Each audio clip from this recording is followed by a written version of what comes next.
માતર તાલુકાના શેખુપુર ગામ ખાતે ગુજરાત ભાજપ પ્રદેશ અધ્યક્ષ શ્રી જગદીશભાઈ પંચાલજીની ઉપસ્થિતિમાં માતર તાલુકાના શેખુપુર પાટિયા પાસે વિકાસ સંકલ્પ સભા યોજાઈ।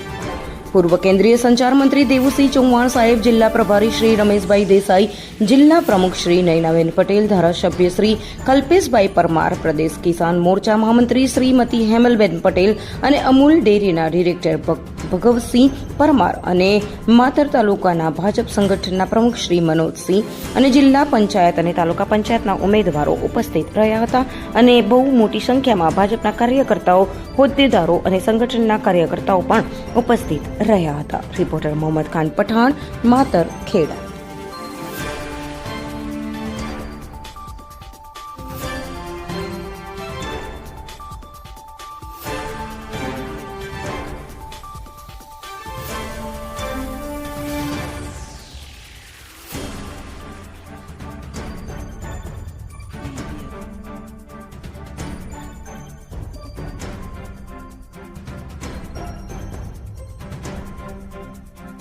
हम दिखाएंगे सच्चाई की खबर चैनल को लाइक कीजिए, सब्सक्राइब कीजिए और हमारे साथ जुड़े रहिए। हम दिखाएंगे आपको सच्चाई की खबर।